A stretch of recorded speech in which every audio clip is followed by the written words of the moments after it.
BSc second year inorganic chemistry की हम बात करने वाले हैं। तो सबसे पहले इनऑर्गेनिक केमिस्ट्री के अंदर हम यूनिट 1 स्टार्ट करते हैं।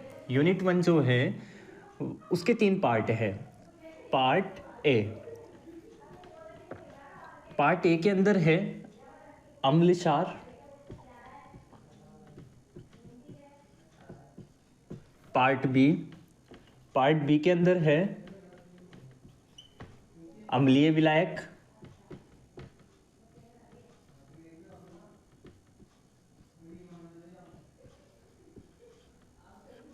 और पार्ट सी के अंदर है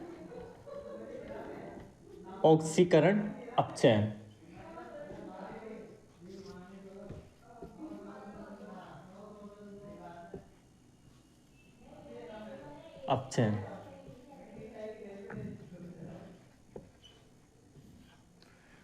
सबसे पहले पार्ट ए को पढ़ेंगे। तो पार्ट ए अम्ल क्षार है, तो अम्ल क्षार को शुरू करते हैं।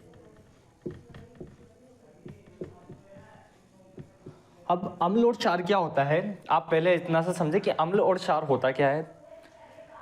कि अम्ल और क्षार की डेफिनेशन देने के लिए अलग अलग वैज्ञानिक आए और उन्होंने अपनी अपनी अवधारणाएं दी, अपने अपने सिद्धांत दिए, जिसके अनुसार अम्ल और क्षार की व्याख्या की गई है। अब हम उन सभी सिद्धांतों या अवधारणाओं को पढ़ने वाले। तो सबसे पहले हम पहली अवधारणा पढ़ेंगे, वो है आर्रीनियस की अवधारणा, जिन्होंने अम्ल और क्षार की डेफिनेशन दी है। आर्रीनियस अवधारणा। इसके बाद में हम पढ़ेंगे ब्रास्टेड-लोरी की अवधारणा,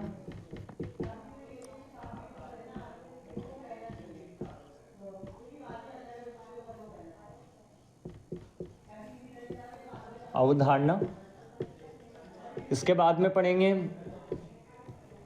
लुईस अवधारणा,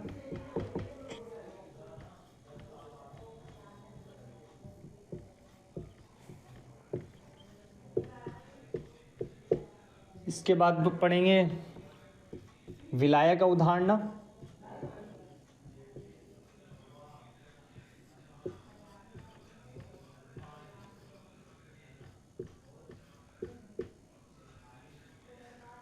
ये सारी अवधारणाएं। और भी अवधारणाएं हैं जिनको हम पढ़ने वाले हैं। तो सबसे पहले आर्रीनियस अवधारणा को हम शुरू करते हैं। आर्रीनियस अवधारणा शुरू करते हैं। आर्रीनियस अवधारणा को हम शुरू करते हैं। तो आर्रीनियस ने क्या बताया, आर्रीनियस के अनुसार अम्ल क्या है और क्षार क्या है, ये दोनों हम पढ़ने वाले हैं। तो आर्रीनियस के अनुसार सबसे पहले बात करते हैं अम्ल की, कि अम्ल क्या होता है। आर्रीनियस के अनुसार वो अम्ल वो होता है जो H+ आयन का दान करता है या H+ आयन देता है। H+ आयन देता है H2O के विलयन में या जलीय विलयन में, वह अम्ल कहलाता है। और क्षार क्या होता है, जो OH- आयन देता है H2O विलयन में या जलीय विलयन में।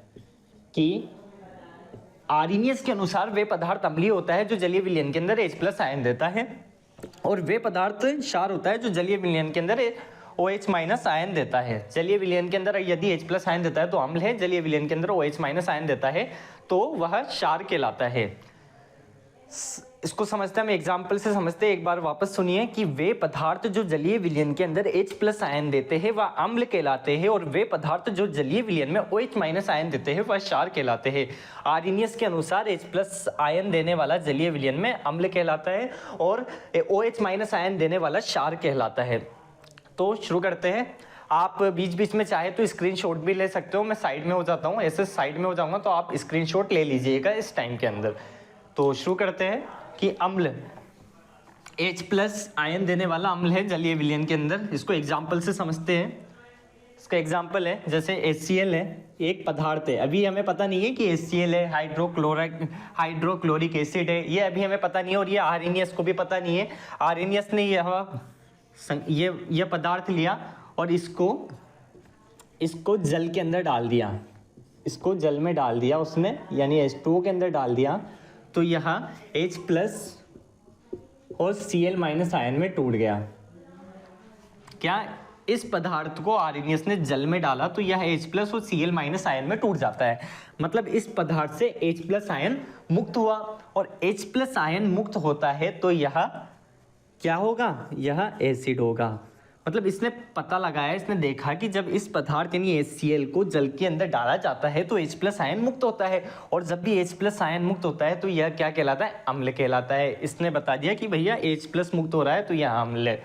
एक और समझते हैं, HNO3 यह होता है नाइट्रिक एसिड। ये अपन को अभी पता है कि नाइट्रिक एसिड है, लेकिन आर्हेनियस को नहीं पता कि ये क्या है। इसने इसको पानी के अंदर डाला, H2O में डाला, तो इसने देखा कि यह H+ और NO3- आयन में टूट जाता है। तो यहाँ से भी क्या निकलता है, H+ आयन निकल रहा है। इसको पानी में डालने से भी H+ आयन मुक्त हो रहा है, तो ये भी क्या होगा, एसिड होगा। ठीक है, एक और ले लेते हैं, H2SO4, इसको सल्फ्यूरिक एसिड बोलते हैं। इसको पानी में डाला, पानी में डालते के साथ ही यह H+ और HSO4- आयन में टूट जाता है। HSO4- आयन में टूट जाता है तो यह भी H+ मुक्त करता है, तो यह भी एसिड होगा। तो वे पदार्थ जो जलीय विलयन के अंदर H+ आयन दे रहे हैं वह अम्ल कहलाते हैं, और वे पदार्थ जो जलीय विलयन के अंदर OH- आयन देते हैं वो क्षार कहलाते हैं। अभी हमने क्षार की बात कहीं भी नहीं करी है। हमने एग्जाम्पल अभी सारे अम्ल के देखे। एक एग्जाम्पल और देख लेते हैं, CH3COOH, CH3COOH, इसको बोलते हैं एसिटिक एसिड। जब इसको पानी के अंदर डाला जाता है तो यह CH3COO- प्लस H+ आयन में टूट जाता है। मतलब इसके द्वारा H+ आयन निकल रहा है, तो इससे भी H+ आयन रिलीज होता है, H+ आयन निकलता है, तो इसके द्वारा भी H+ आयन को मुक्त किया जा रहा है, तो यह भी अम्लीय होगा। कि मतलब इसने बोल दिया जिसको भी पानी के अंदर जिस पदार्थ को भी पानी के अंदर डाल दिया जाता है, यदि उससे H+ आयन निकलता है तो वह अम्ल कहलाता है। अम्ल की ये थी अम्ल की बात, आप स्क्रीनशॉट ले सकते हो।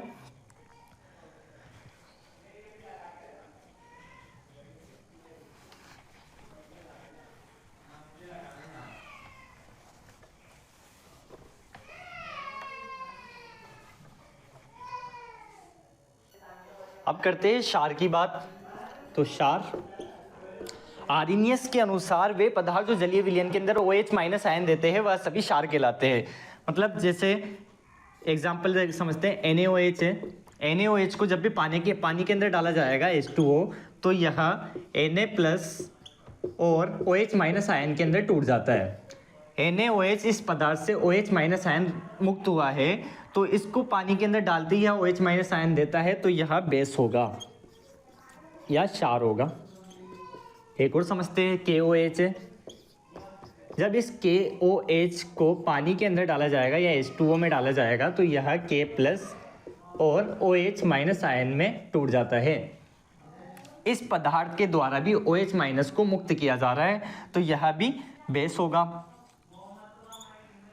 ठीक है, एक और एग्जांपल देख लेते हैं, कैल्शियम हाइड्रोक्साइड है। इसको भी जब पानी के अंदर डाला जाएगा तो यह Ca2+ और OH- आयन में टूट जाता है, तो इसके द्वारा भी OH- आयन को मुक्त किया जा रहा है, तो यह भी क्षार की समान व्यवहार करेगा। ये सब देख लीजिए, जब NaOH को पानी के अंदर डाला जा रहा है तो यह Na+ और OH- आयन के अंदर टूट रहा है, मतलब इसके द्वारा OH- आयन को मुक्त किया जा रहा है, तो यह पदार्थ क्षार होगा। फिर KOH है, इस पदार्थ को पानी के अंदर डाल रहे हैं तो K+ और OH- आयन के अंदर टूट रहा है, तो यह भी एक क्षार होगा। कैल्शियम हाइड्रोक्साइड है, CaOH का होल ट्वाइस है, इसको पानी के अंदर डाल रहे हैं तो यह Ca2+ और 2 OH- आयन के अंदर विभक्त हो रहा है, यह टूट रहा है, तो इसको भी क्षार कहा जाएगा। ठीक है, तो आर्हेनियस के अनुसार वे पदार्थ जो जलीय विलयन में H+ आयन देते हैं वह अम्ल कहलाते हैं, और वे पदार्थ जो जलीय विलयन में OH- आयन देते हैं वह क्षार कहलाते हैं। ठीक है, अब बात करते हैं आर्हेनियस के द्वारा उदासीनीकरण अभिक्रिया को भी बताया गया है। आर्हेनियस ने उदासीनीकरण अभिक्रिया को भी बताया गया है। अब उदासीनीकरण अभिक्रिया के बारे में आर्हेनियस ने क्या बताया, उदासीनीकरण अभिक्रिया। तो आर्नियस ने बताया कि जब भी अम्ल व क्षार जब भी जलीय विलयन के अंदर अम्ल व क्षार को डाला जाता है तो लवण व जल का निर्माण होता है, इसे उदासीनीकरण अभिक्रिया कहते हैं। कि जब भी अम्ल व क्षार अभिक्रिया करते हैं तो लवण और जल का निर्माण होता है, इसे उदासीनीकरण अभिक्रिया कहते हैं। देखें समझते, यह अम्ल है HCl अम्ल है, इसके अंदर क्षार NaOH मान लेते हैं, NaOH को डालते हैं तो यह NaCl व H2O में टूट जाता है, तो लवण और जल का निर्माण हो जाता है। HCl एसिड है, एसिड, NaOH बेस क्षार है, NaCl सोल्ट है लवण, H2O वाटर है जल। देखिए समझे कि एसिड और बेस जब रिएक्ट करते हैं तो यह सोल्ट और वाटर का निर्माण करते हैं। एसिड यानी अम्ल क्षार अभिक्रिया करके लवण और जल का निर्माण करते हैं, यह उदासीनीकरण अभिक्रिया कहलाती है। देखिए यहाँ पर HCl अम्ल है और अम्ल है, NaOH क्षार है और NaCl सोल्ट है और H2O वाटर है। यहाँ पर HCl से OH के साथ अभिक्रिया करता है, इसका प्लस इसके माइनस के साथ अभिक्रिया करता है, और यहाँ पर Na प्लस यानी इसका प्लस इसके माइनस के साथ अभिक्रिया करता है, तो इसके साथ अभिक्रिया करने पर NaCl बनता है और इसके साथ अभिक्रिया करने पर यहाँ पर H और OH जिसको H2O लिखते हैं यह बनता है। समझ गए कि अम्ल और क्षार अभिक्रिया कर लवण और जल का निर्माण करते हैं, यह उदासीनीकरण अभिक्रिया कहलाती है। और यही आर्नियस की अवधारणा थी। आर्नियस ने बताया कि वे पदार्थ जो जलीय विलयन में H+ आयन देते हैं वह अम्ल कहलाते हैं, और वे पदार्थ जो जलीय विलयन में OH- आयन देते हैं वह क्षार कहलाते हैं, और अम्ल और क्षार अभिक्रिया कर लवण और जल का निर्माण करते हैं, यह उदासीनीकरण अभिक्रिया थी। अब बात करते हैं आर्नियस अवधारणा की कमियां क्या थी, जिससे आर्नियस अवधारणा के बाद में ब्रास्टेड-लोरी अवधारणा आई, फिर लुईस अवधारणा आई और फिर बहुत सारी अवधारणाएं आई। तो ऐसा क्यों हुआ कि आगे अवधारणाओं की और जरूरत पड़ी?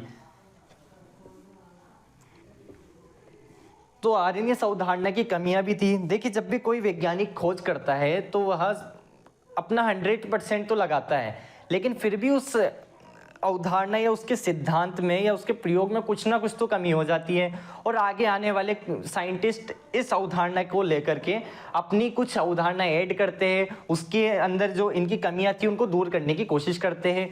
तो इनकी अवधारणा के अंदर जो कमियां थी उन कमियों को देखकर ब्रास्टेड-लोरी आए और उन्होंने अपना सिद्धांत दे दिया।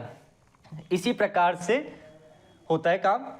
तो आर्नियस अवधारणा के अंदर की बहुत सारी कमियां थी। तो इनकी एक कमी थी, जैसे कि मान लीजिए मैं आपको समझाने की कोशिश करता हूँ। मान लीजिए एक ये पदार्थ है, ठीक है, ये पदार्थ है। तो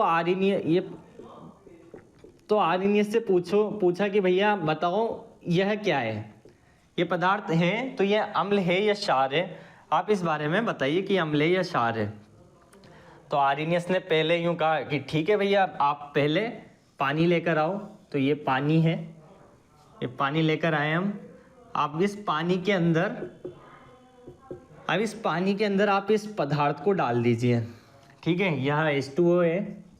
अब ये पदार्थ है, इस पदार्थ को अगर डाल देते हैं तो डालने के बाद में अगर हम देखते ही अगर इसके अंदर से H+ आयन निकलता है तो यह क्या होगा? एसिड होगा, अम्ल होगा। और अगर इसके अंदर से OH- आयन निकलता है, इस वाले पदार्थ के अंदर से अगर OH- आयन निकलता है तो यह क्षार होगा। जैसे मान लीजिए ये पदार्थ अगर HCl होगा तो इससे H+ आयन मुक्त होंगे, और अगर यह पदार्थ NaOH होगा तो इससे OH- आयन पदार्थ निकलते, ये वाला OH- तो ये क्षार होगा। तो मतलब जब भी आर्नियस से पूछ रहे थे भाई ये बताओ आप ये पदार्थ है क्या, तो आर्नियस पहला सवाल बोल रहे थे भैया आप पानी लेकर आओ और पानी के अंदर इसको डालो। अगर ये H+ आयन देता है तो ये अम्ल होगा, और अगर OH- आयन देता है तो ये क्षार होगा। मतलब हर किसी भी चीज के बारे में बताने के लिए आर्नियस को सबसे पहले पानी की और इसकी जरूरत पड़ रही थी, ठीक है।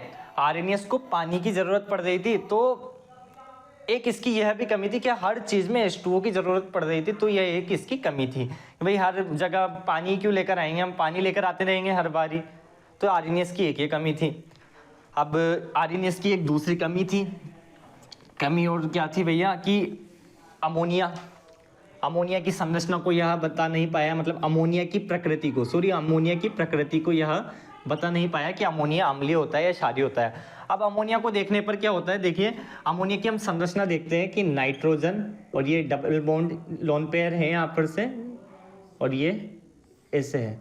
अब हाइड्रोजन और ये हाइड्रोजन और यह लोन पेयर है। अब देखिए आप इसकी संरचना को देखिए, अमोनिया की संरचना को देखने पर लगता है कि इसके अंदर OH माइनस, मतलब देखते हैं तो इसके अंदर OH माइनस आयन कहीं भी नहीं है, और H+ आयन H है, हाइड्रोजन तो है लेकिन OH नहीं है। तो इसको देखते के साथ ही ऐसा लगता है कि भाई, इसको देखने पर ऐसा लगता है कि यह अम्लीय होना चाहिए, क्योंकि अगर यह मुक्त होगा तो ये H+ को मुक्त करेगा। तो आर्हेनियस के सिद्धांत के अनुसार यह क्या होना चाहिए, अम्ल होना चाहिए। क्या होना चाहिए भैया, अम्ल होना चाहिए। लेकिन यह अम्ल होता ही नहीं है, यह तो क्षार होता है। ये क्या नहीं है, अम्ल नहीं है। आर्हेनियस के सिद्धांत के अनुसार अमोनिया तो अम्ल होना चाहिए, लेकिन अमोनिया अम्ल नहीं होता है, अमोनिया तो क्षार होता है। तो आर्हेनियस के सिद्धांत के अनुसार, आर्हेनियस के सिद्धांत के द्वारा अमोनिया की प्रकृति की व्याख्या नहीं की जा रही थी, इस वजह से यह इसकी कमी थी। आर्हेनियस की कमी यह थी कि अमोनिया की व्याख्या नहीं कर पा रहा था, इसकी प्रकृति की व्याख्या, क्योंकि आर्हेनियस के सिद्धांत के अनुसार यह तो अम्लीय होना चाहिए, लेकिन अमोनिया तो वास्तव में क्षारीय प्रकृति का होता है। यह आर्हेनियस के अवधारणा की कमी थी। अब एक और कमी देखते हैं, कमियां ही कमियां हैं। तो अगली कमी क्या है, कुछ पदार्थ ऐसे थे जिनकी प्रकृति की व्याख्या भी नहीं की जा रही थी, क्योंकि यह इसके अंदर ना तो H+ था, यानी ना तो हाइड्रोजन था, और ना ही OH था, या फिर हाइड्रोक्साइड भी नहीं था, H+ भी नहीं था और हाइड्रोक्साइड भी नहीं था। तो इनकी व्याख्या कैसे करें कि भाई ये अम्लीय या क्षारीय, तो इनकी व्याख्या भी आर्हेनियस सिद्धांत के द्वारा नहीं की जा रही थी। जैसे देखते हैं BCl3 BeCl2 AlCl3 FeCl3 SO2, इन एटसेट्रा बहुत सारे ऐसे भी थे जिनकी अम्लीय या क्षारीय प्रकृति की व्याख्या आर्हेनियस सिद्धांत के द्वारा नहीं की जा रही थी। तो इनकी व्याख्या क्यों नहीं की जा रही थी, क्योंकि इसके अंदर ना तो H+ है ना OH- है। तो जब इसमें H+ और OH- ही नहीं है, तो आर्हेनियस कैसे बता पाएगा कि ये अम्ल है या क्षार है। वैसे यह अम्लीय होते हैं क्योंकि यह इलेक्ट्रॉन न्यून यौगिक है। इनके बारे में लुईस अवधारणा के अंदर पढ़ेंगे कि वे पदार्थ जो इलेक्ट्रॉन न्यून होते हैं वह अम्ल कहलाते हैं, तो यह अम्ल हो गए। लेकिन आर्हेनियस को अभी नहीं पता। आर्हेनियस ने तो अपनी अवधारणा में केवल H+ और OH- आयन को ही देखा है। वे H+ आयन जो जलीय विलयन में H+ आयन मुक्त करते हैं वह अम्ल है, और जो OH- आयन मुक्त करते हैं वह क्षार है। लेकिन इनके अंदर ना तो H+ है ना OH- है, तो यह अम्लीय है या क्षारीय, इसकी प्रकृति की व्याख्या आर्हेनियस के सिद्धांत के अनुसार नहीं की जा रही थी। तो आर्हेनियस के सिद्धांत की यह भी एक कमी थी। अब बात करते हैं ब्रास्टेड-लोरी अवधारणा की।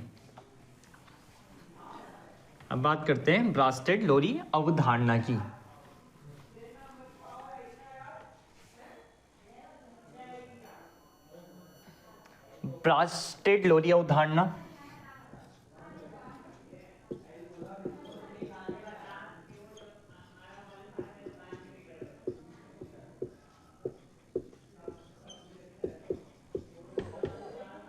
तो ब्रास्टेड-लोरी अवधारणा क्या थी? ब्रास्टेड-लोरी ने एक सिंपल बात करी है। वो सिंपल बात क्या है कि वे पदार्थ जो H+ दाता होते हैं या H+ का दान करते हैं वह तो क्या होते हैं, अम्ल होते हैं, और वे पदार्थ जो H+ ग्राही होते हैं, यानी H+ को ग्रहण करते हैं, वह क्या होते हैं, क्षार होते हैं।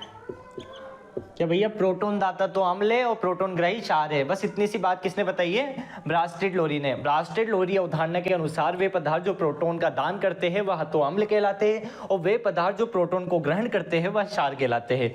एग्जाम्पल से समझते हैं, जैसे HCl है, HCl को H+ और Cl- आयन में टूट जाता है, मतलब HCl से H+ मुक्त होता है, मतलब HCl के द्वारा H+ का दान किया जा रहा है किसी भी अभिक्रिया के अंदर, तो यह किसके समान व्यवहार करेगा? एसिड के समान व्यवहार करता है। HNO3 है, वही RNS वाले सारे एग्जाम्पल है, H+ NO3-, यह सारे अम्ल हो गए क्योंकि इनके द्वारा प्रोटोन यानी हाइड्रोजन H+ का दान किया जा रहा है, तो यह सारे क्या होंगे? यह सारे अम्ल होंगे। मतलब इनके द्वारा प्रोटोन, यह प्रोटोन दाता है, यह प्रोटोन का दान कर रहे हैं, तो यह अम्ल की भांति व्यवहार करते हैं। अब बात करते हैं क्षार की। आप स्क्रीनशॉट ले लीजिएगा, वीडियो को रोक कर भी ले सकते हो अगर मैं जल्दी से मिटा देता हूं तो। अब बात करते हैं क्षार की। तो क्षार में क्या होगा?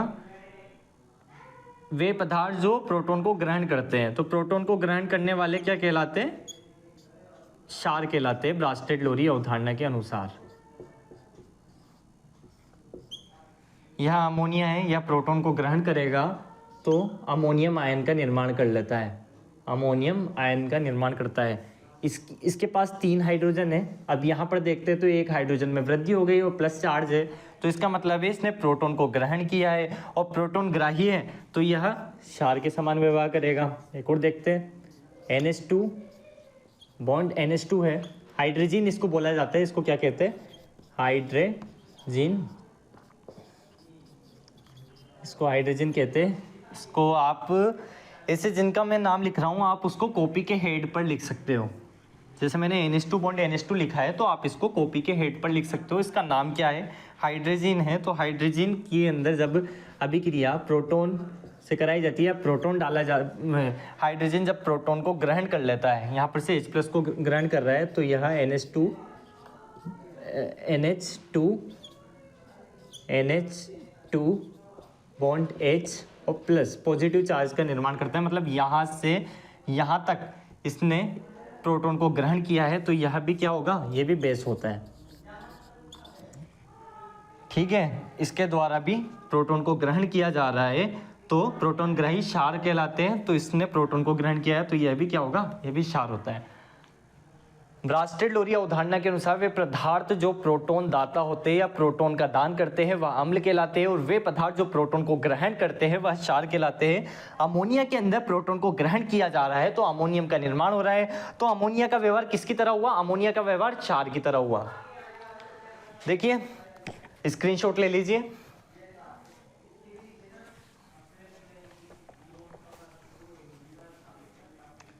आपने एक चीज देखी है, आर्रेनियस का सिद्धांत जो था वो अमोनिया की व्याख्या नहीं कर पा रहा था, कि अमोनिया की प्रकृति की व्याख्या नहीं कर पा रहा था, क्योंकि अमोनिया के अंदर हाइड्रोजन थे, लेकिन आर्रेनियस सिद्धांत के अनुसार अमोनिया तो अम्लीय प्रकृति का होना चाहिए था, लेकिन अमोनिया की व्याख्या, प्रकृति की व्याख्या ब्रास्टेड लोरी सिद्धांत के अनुसार की जा सकती है।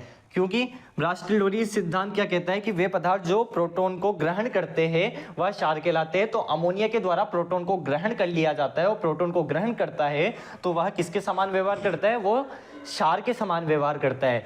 तो ब्रास्टेड लोरी सिद्धांत के अनुसार अमोनिया की क्षारीय प्रकृति की व्याख्या की जा सकती है। ठीक है, अब बात करते हैं ब्रास्टेड लोरी सिद्धांत ने उदासीनीकरण अभिक्रिया के बारे में क्या बताया। उदासीनीकरण अभिक्रिया, उदासीनीकरण अभिक्रिया। तो उदासीनीकरण अभिक्रिया के बारे में ब्रास्टेड लोरी ने क्या बताया कि जब भी अम्ल और क्षार अभिक्रिया करते हैं तो वह अम्ल और क्षार का निर्माण करते हैं। देखिए, समझिए कि जब भी अम्ल व क्षार अभिक्रिया करते हैं तो वह संयुग्मी अम्ल व संयुग्मी क्षार का निर्माण करते हैं। जैसे एग्जाम्पल से समझते हैं कि मान लीजिए यह HCl है, HCl प्लस H2O, ठीक है, अभिक्रिया करते हैं तो H3O+, इसको बोलते हैं हाइड्रोनियम आयन। आप इसको कॉपी के हेड में लिख लीजिएगा कि हाइड्रोनियम आयन है इसका नाम, हाइड्रोनियम आयन।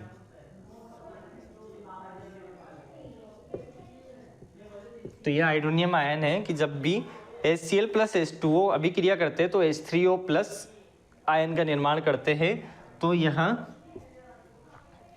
पर क्या बनता है, Cl- है। तो आप यहाँ पर देखिए कि ब्रास्टेड-लोरी सिद्धांत के अनुसार जब भी अम्ल उदासीनीकरण अभिक्रिया के बारे में ब्रास्टेड-लोरी ने क्या बताया कि अम्ल और क्षार अभिक्रिया करते हैं तो संयुग्मी अम्ल और संयुग्मी क्षार का निर्माण होता है। अब आप इसमें और इसको देखिए, इसकी तुलना कीजिए। यहाँ पर H2O के अंदर H+ को ग्रहण किया जा रहा है, मतलब यहाँ पर H2O किसके समान व्यवहार कर रहा है,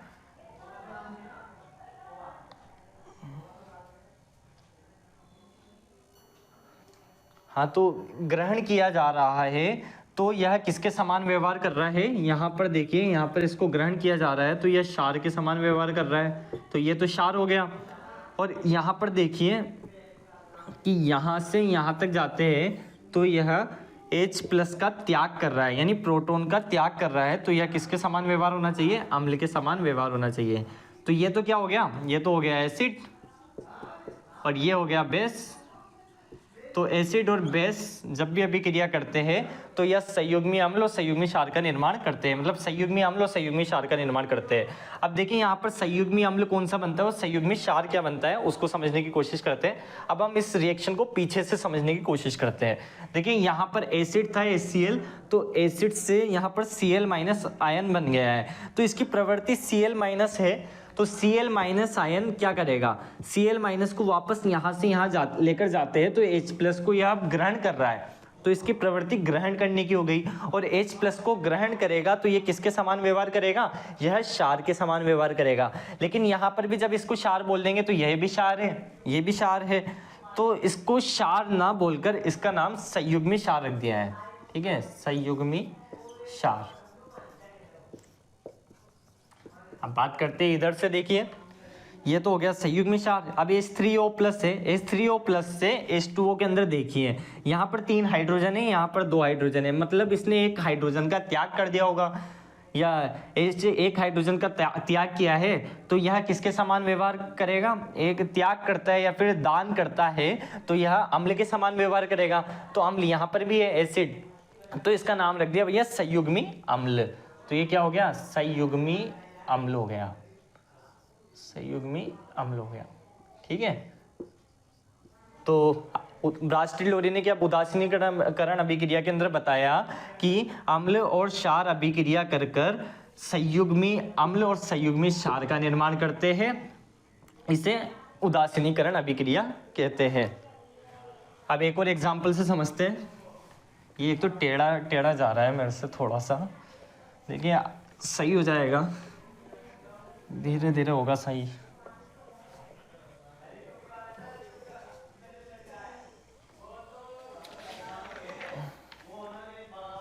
अब बात करते हैं एक और एग्जाम्पल से, अब सीधा लेकर जाने की कोशिश करूँगा। अमोनिया है, यह H2O से अभिक्रिया कर रहा है, तो H2O से अभिक्रिया करने पर यह क्या बनाएगा, NH4+ बना लेता है। ठीक है, NH4+ बना लेता है, और यहाँ पर क्या बनता है, OH- आयन बनता है। ठीक है, अब देखिए NH3 से NH4+ तक जाते हैं, हम बात करते हैं यहाँ से लेकर यहाँ तक की, तो इसके द्वारा एक हाइड्रोजन को ग्रहण किया जा रहा है। देखिए अमोनिया के अंदर जब अमोनियम का निर्माण होता है तो इसके अंदर प्रोटॉन को ग्रहण किया जा रहा है, और प्रोटॉन को ग्रहण करना मतलब किसके समान व्यवहार करना, यह क्षार के समान व्यवहार कर रहा है। यह क्या है, क्षार है। ठीक है, ये तो क्या हो गया, क्षार हो गया। अब H2O है, H2O को देखिए आप, यह H2O से OH- आयन का निर्माण हो रहा है, तो H2O से एक प्रोटॉन का दान किया जा रहा है, तो प्रोटॉन का जब दान किया जाएगा तो यह क्या किसके समान व्यवहार कर रहा है, यह अम्ल के समान व्यवहार कर रहा है।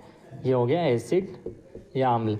तो अब देखिए ये तो हो गया बेस और ये हो गया एसिड, तो एसिड और बेस रिएक्ट करेंगे तो संयुग्मी अम्ल और संयुग्मी क्षार का निर्माण करते हैं। जब भी अम्ल और क्षार अभिक्रिया करते हैं तो संयुग्मी अम्ल और संयुग्मी क्षार का निर्माण होता है। यह आर्हेनियस की उदासीनीकरण अभिक्रिया थी। अब इधर से देखिए भैया, मान लीजिए ये OH है, तो इस OH से इधर जाते हैं यहाँ पर, तो इसके द्वारा एक हाइड्रोजन को ग्रहण किया जा रहा है। OH माइनस इधर जाने पर OH H को ग्रहण करेगा, तो ये किसके समान व्यवहार करेगा? ग्रहण करना मतलब क्षार के समान व्यवहार करेगा, तो ये इसका क्या होगा? संयुग्मी क्षार होगा, क्योंकि क्षार वहां भी है, तो इसका नाम होगा संयुग्मी क्षार। और इसका नाम क्या होगा भैया?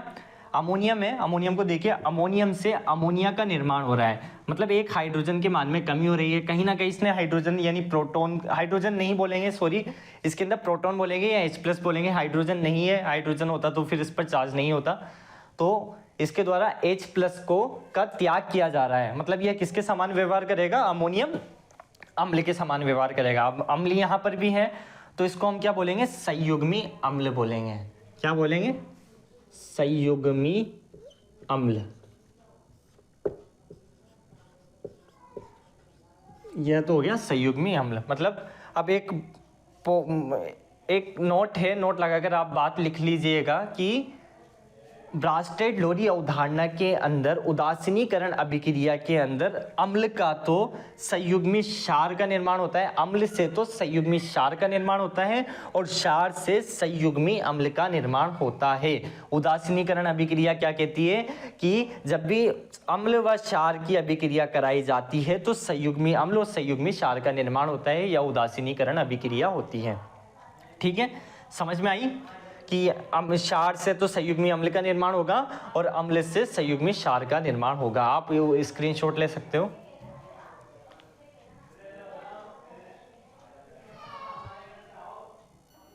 स्क्रीनशॉट ले लिया होगा आपने। अब बात करते हैं ब्रास्टेड लोरी अवधारणा की कमियां। तो ब्रास्टेड लोरी अवधारणा की कमी वही थी जो आर्हेनियस की एक कमी थी। इसने अमोनिया की व्याख्या तो कर दी, लेकिन अभी भी यह कुछ यौगिकों जैसे, कुछ पदार्थों जैसे BeCl2, BCl3, AlCl3, FeCl3, इन पदार्थों की अम्लीय या क्षारीय प्रकृति की व्याख्या अब भी इसके द्वारा नहीं की जा रही थी। और ब्रास्टेड लोरी अवधारणा की एक कमी यह भी थी कि इसके द्वारा धातुओं की अम्लीय व क्षारीय सामर्थ्यता की व्याख्या भी नहीं की जा रही थी। अब बात करते हैं हम लुईस अवधारणा की। हाँ, तो लुईस अवधारणा के अंदर क्या है? लुईस अवधारणा पढ़ेंगे।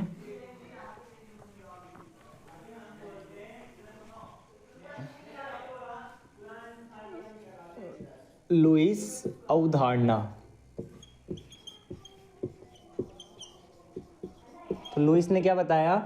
लुईस ने सिंपल सी बात करी है कि इलेक्ट्रॉन, यदि कोई पदार्थ इलेक्ट्रॉन युग्म का दान करता है,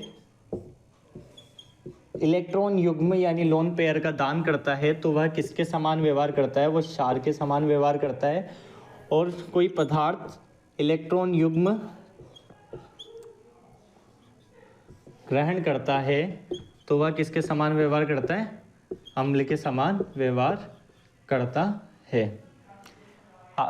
लुईस अवधारणा क्या है? इलेक्ट्रॉन युग्म का दान करने वाला तो क्षार है और इलेक्ट्रॉन युग्म ग्रहण करने वाला अम्ल है। लुईस ने उदासीनीकरण अभिक्रिया के बारे में भी बताया। तो लुईस ने उदासीनीकरण अभिक्रिया के बारे में क्या बताया कि जब भी लुईस के अम्ल व लुईस के क्षार परस्पर अभिक्रिया करते हैं तो उपसहज संयोजक यौगिक का निर्माण होता है। क्या बोला मैंने? कि जब भी लुईस के अम्ल और लुईस के क्षार अभिक्रिया करते हैं तो उपसहज संयोजक यौगिक का निर्माण होता है, या तो उदासीनीकरण अभिक्रिया होती है। अब आपको पता कैसे चलेगा कि लुईस का अम्ल कौन सा है और लुईस का क्षार कौन सा है? तो वे जो इलेक्ट्रॉन युग्म का त्याग करते हैं वो तो अम्ल होगा, वो तो क्षार होगा, सॉरी, जो इलेक्ट्रॉन युग्म का दान करता है वह तो क्षार होगा, और जो इलेक्ट्रॉन युग्म को ग्रहण करता है वो क्या होगा? वो अम्ल होगा। एग्जाम्पल से समझते हैं। और इसके द्वारा उपसहज संयोजक यौगिक का निर्माण होता है। मान लीजिए जैसे अमोनिया है, यह अमोनिया है NH3, इसके पास लोन पेयर है यह BF3 से अभिक्रिया करता है, तो BF3 से अभिक्रिया करते ही यह क्या करता है, अपने लोन पेयर्स BF3 को डोनेट कर देता है NH3, और यहाँ पर बनता है उपसह संयोजक बॉन्ड या उपसह संयोजक बंध, और ये BF3। तो यहाँ पर क्या हुआ भैया, इसके द्वारा अमोनिया के द्वारा BF3 को लोन पेयर दिए जा रहे हैं, मतलब लोन पेयर इलेक्ट्रॉन युग्म का दान कर रहा है, तो यह क्षार होगा, और इसके द्वारा इलेक्ट्रॉन युग्म को ग्रहण किया जा रहा है, तो यह अम्ल होगा। तो अम्ल और क्षार अभिक्रिया कर रहे हैं, तो दोनों के बीच में किसका निर्माण हो रहा है, उपसह संयोजक यौगिक का निर्माण हो रहा है। और दूसरी H2O प्लस H प्लस है, तो H प्लस को जब H2O ग्रहण करता है, H2O को H प्लस, मतलब H2O जब H प्लस को ग्रहण करता है तो क्या होता है, हाइड्रोनियम आयन बनता है। तो हाइड्रोनियम आयन किस तरह से बनेगा, H2O यह अपने हाइड्रोजन को वो दे देगा, यहाँ पर उपसह संयोजक यौगिक बन जाता है। तो यहाँ पर क्या हो रहा है, H2O H प्लस को ग्रहण कर रहा है,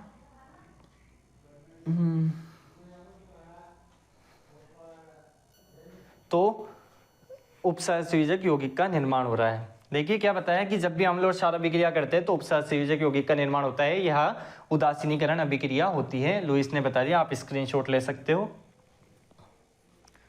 अब लुईस के अनुसार अम्ल क्या क्या थे, तो लुईस के अनुसार अम्ल कितने थे, अम्ल 5 तरह के थे। एक तो अब लुईस के अनुसार अम्ल के बारे में हम बात करने वाले हैं कि लुईस ने भैया 5 प्रकार के अम्ल बताए हैं। जो लुईस के अनुसार अम्ल थे वो 5 प्रकार थे उसके। एक तो सबसे सीधी बात, लुईस ने सीधी बात यह कह दी कि सभी धनायन जो होते हैं वह अम्ल होते हैं।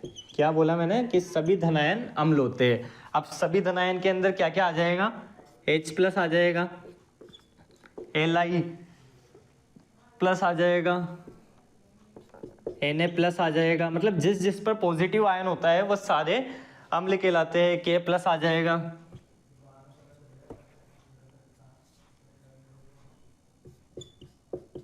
CS प्लस आ जाएगा, Ca2 प्लस आ जाएगा, मतलब जिसके ऊपर पॉजिटिव चार्ज आ जाए वह सारे अम्ल होते हैं। सबसे पहली चीज ये बता दी कि जिसके ऊपर पॉजिटिव चार्ज आ जाता है वह सारे अम्ल होते हैं। ठीक है, अब दूसरी चीज जो सभी सिद्धांत वाले नहीं बता पा रहे थे कि भाई वे यौगिक जिसके अंदर हाइड्रोजन और हाइड्रोक्साइड नहीं हो तो उसकी प्रकृति की व्याख्या कैसे करें, तो उसकी व्याख्या इसके द्वारा कर दी गई है। तो इसने क्या कह दिया कि वे सभी इलेक्ट्रॉन न्यून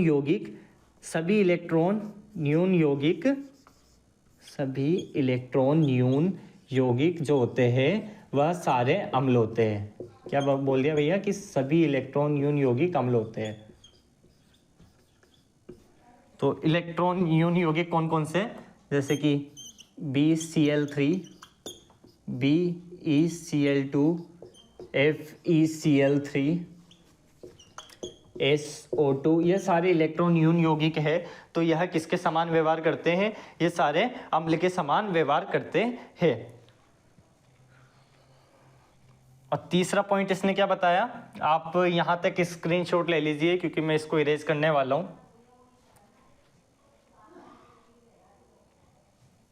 तो चलो नीचे लिख लेते हैं ना, नीचे भी जगह है थोड़ी सी।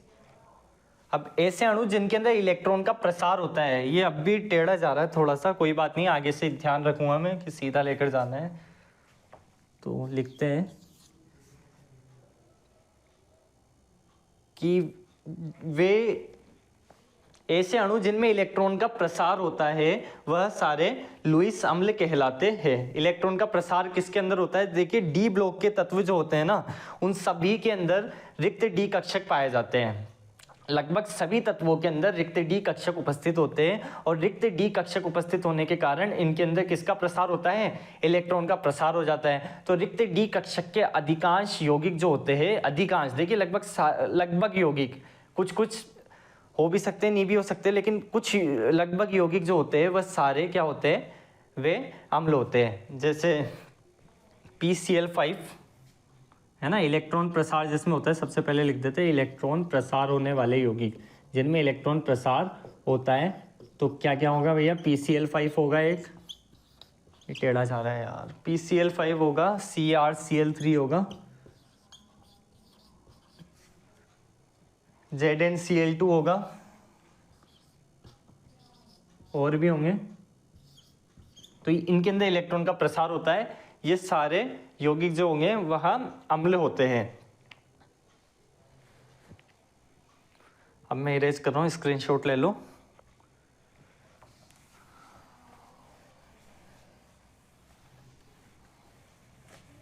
अब चौथा पॉइंट, लुईस ने क्या बताया कि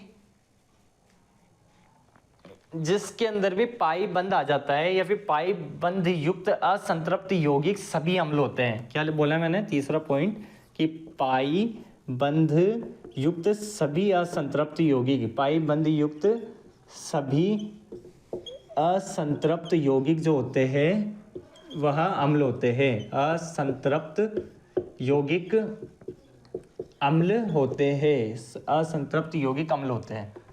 ठीक है, कि पाई बंध युक्त सभी असंतृप्त यौगिक जो होते हैं वह अम्ल होते हैं, जैसे CO,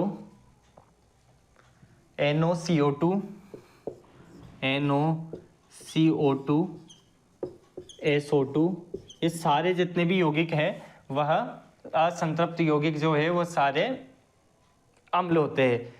देखिए मैंने इससे पहले जो आपको बता दिया था वो डी ब्लॉक का, इससे पहले मैंने बताया था जिसमें इलेक्ट्रॉन का प्रसार हो जाता है, तो वहाँ पर मैंने गलती से SO2 भी लिख दिया है। तो SO2 जो होता है वह अम्लीय तो होता है, लेकिन उसके अंदर नहीं आएगा प्रसार वाले में, इसके अंदर आएगा कि इसके अंदर पाई बंध पाया जाता है। तो आप इससे भी समझ सकते हो कि SO2 के अंदर पाई बंध पाए जा रहे हैं इसकी संरचना के अंदर, तो यह पाई बंध पाने के कारण यह भी अम्लीय प्रकृति दर्शाता है। अब पांचवा और आखिरी पॉइंट क्या है, ये चौथा था, तो पांचवा पॉइंट क्या है कि सभी उदासीन परमाणु जो होते हैं वह सारे अम्ल होते हैं। क्या बोला, उदासीन परमाणु जो होते हैं वो सारे अम्लीय होते हैं।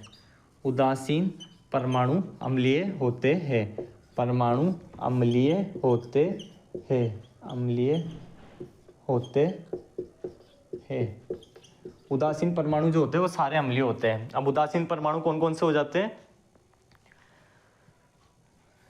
F हो जाएगा, Cl हो जाएगा, O हो जाएगा, N नाइट्रोजन हो जाएगा, S हो जाएगा, और इत्यादि एटसेट्रा। जैसे 1 2 3 4 5 6 7, 1 2 3 4 5 6 7, 1 2 3 4 5 6 7, मतलब है ना, ये सारे जितने भी होंगे वह सब क्या होंगे, अम्ल होते हैं। ठीक है, 6 होंगे, यहाँ भी 6 होंगे, यहाँ भी 6 होंगे। तो सभी उदासीन परमाणु भी क्या होते हैं, अम्ल होते हैं। अब शुरू से करते हैं कि लुईस ने अम्ल क्या क्या बताया, कि वे पदार्थ जिनके ऊपर पॉजिटिव चार्ज होता है वह अम्लीय होता है, वे पदार्थ जिनके अंदर इलेक्ट्रॉन का प्रसार होता है वह भी अम्ल हो जाता है, वे पदार्थ जिनके अंदर जो पाई बंध युक्त होते हैं वह भी अम्ल होते हैं, और सभी उदासीन परमाणु भी अम्ल के समान व्यवहार करते हैं। और ऐसे अणु, ऐसे यौगिक जो जिसकी व्याख्या आर्हेनियस के द्वारा भी नहीं की गई थी, ब्रास्टेड लोरी के द्वारा भी नहीं की गई थी, यानी इलेक्ट्रॉन न्यून यौगिक, वह सब भी अम्लीय होते हैं। अब इन सभी की व्याख्या लुईस के द्वारा की गई थी, यानी अम्लीय प्रकृति की व्याख्या कर दी गई है लुईस के द्वारा। तो ये तो अम्लीय प्रकृति की बात थी। अब हम क्षारीय प्रकृति की बात करेंगे, तो आप स्क्रीनशॉट ले लीजिए, स्क्रीनशॉट ले लिया होगा। हाँ, तो अब बात करते हैं क्षार की। तो लुईस क्षार क्या है, लुईस ने क्षार की डेफिनेशन कैसे दी है, तो लुईस क्षार पढ़ते हैं। लुईस क्षार, लुईस के अनुसार क्षार क्या है, लुईस ने सिंपल बात कह दी, सभी ऋणायन, सभी ऋणायन जो होते हैं वह क्या होते हैं, क्षार होते हैं।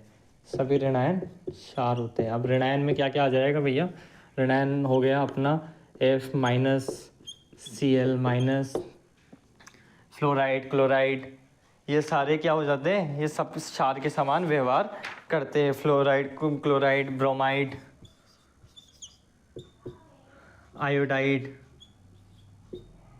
O minus, O2 minus, O2 2 minus, super oxide, पर ऑक्साइड, ऑक्साइड, O2 माइनस, ये जितने भी ऋणायन हैं ये सारे क्या होते हैं, लुईस क्षार के समान व्यवहार करते हैं। ठीक है, लुईस क्षार के समान व्यवहार करते हैं। ये वापस टेढ़ा जा रहा है। ब्रोमाइड, आयोडाइड, ऑक्साइड, ये सारे लुईस क्षार के समान व्यवहार करते हैं। अब दूसरी चीज़ क्या बोल दी, लोन पेयर युक्त, ये पहला है और ये दूसरा है। लोन पेयर युक्त सभी परमाणु या अणु, ठीक है, लोन पेयर जिसमें पाया जाता है परमाणु या अणु, लोन पेयर युक्त सभी परमाणु या अणु जो होते हैं वह क्षार होते हैं। मतलब लोन पेयर युक्त सभी परमाणु या अणु जो होते हैं वह सभी क्या होते हैं, वह क्षार के समान व्यवहार करते हैं।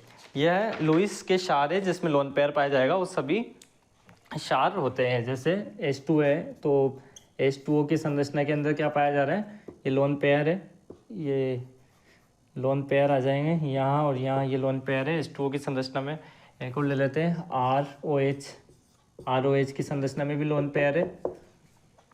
लोन पेयर के पाया जाएगा अमोनिया हो जाएगा, ठीक है, अमोनिया है। और भी यौगिक हैं जिनके पास भी लोन पेयर पाया जाएगा, वो सब क्या कहलाएंगे, वह सारे क्षार कहलाएंगे।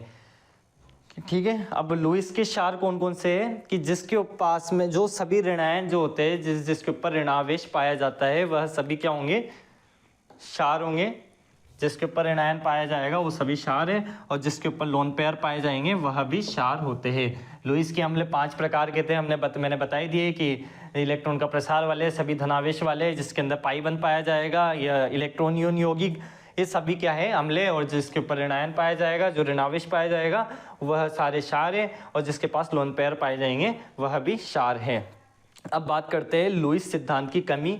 देखिए वैसे तो लुईस ने सभी चीज़ों की व्याख्या कर दी है, ठीक है, सभी यौगिकों की अम्लीय और क्षारीय प्रकृति की व्याख्या कर दी है, लेकिन अब भी इसकी एक कमी थी। वो क्या थी कि एक चीज़ होती है कि जब भी किसी अभिक्रिया के दौरान उपसह संयोजक यौगिक का निर्माण होता है, क्या उपसह संयोजक यौगिक का निर्माण होता है, तो वह अभिक्रिया जो होती है ना, उपसह संयोजक यौगिक का निर्माण होने पर अभिक्रिया होती है वो धीमी होती है। क्या होती है, धीमी होती है।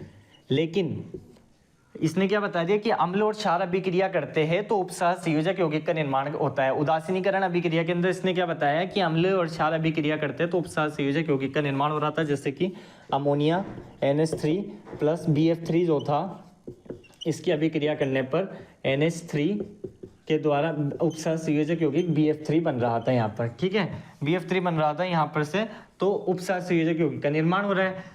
तो यह अभिक्रिया कैसी होनी चाहिए, धीमी होनी चाहिए। लेकिन उदासीनीकरण अभिक्रिया कभी भी धीमी नहीं होती, उदासीनीकरण अभिक्रिया तीव्र गति से संपन्न होती है।